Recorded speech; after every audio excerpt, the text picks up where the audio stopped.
Tuturuin si Papay! Bukoy na kayo. Paano ka, Rema?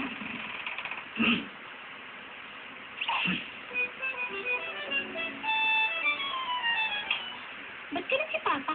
Si Papa naman kasi, hindi makapaghintay na magsara yung pinto. Ang bagal-bagal kasi ng pagsara nito. Maghala na tayo ng dinner. Good, I'm hungry na nga eh. Papa, maliligo na po kayo?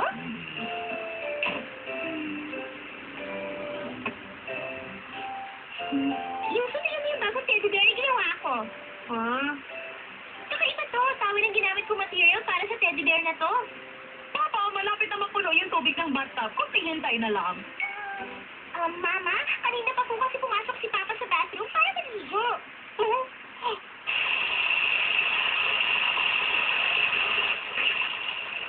Papa naman, hindi pa puno yung bathtub. Pumuesto ka na dyan agad. Mainit na kasi ko eh. Boy, sandali lang naman, mapupuno na yan eh. Ang mga trabahador ay mahirap ang buhay. Talaga naman, sakit sa ulo yung papa nyo. Bakit po, Mama? Kasi naman, hanggang 20 pa lang yung tubig, tapos pumasok na siya agad sa bathtub. Sabi pa niya naiinip na daw siya. Eh, di hindi kasama yung buong katawan. Oo nga eh. Ay, naku, napaka-maiipit talaga ni Papa. Kanina nga, pinilit pa niyang isari yung pinto. Oo nga, no?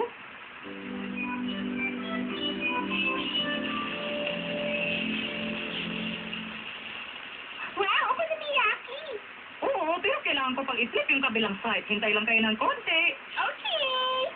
Gusto ko na smile. Dugay pa ba yan? Kadali na lang to.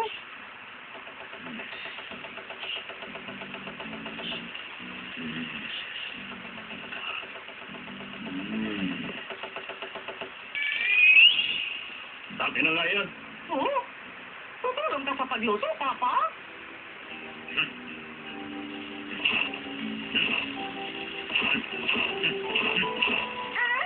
Papa naman, pagpesaan niyo pa yan, matuturo po lahat. Oo nga po.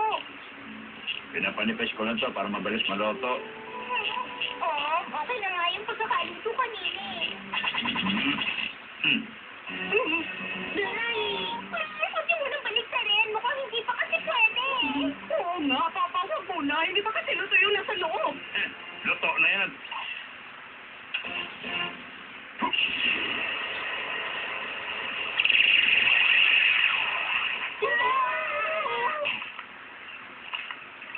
Pepang, sabi na sa'yo, hindi pa pwede.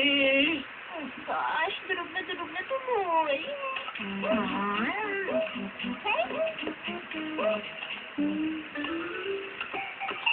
Papa, ano ka ba? Huwag mo ang gawin yan. Hindi yan ganyan. Ay, inip na ako.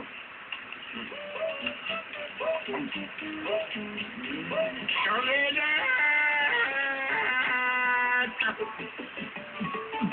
Oh, ayun ka na tubig. You're so mainitin talaga,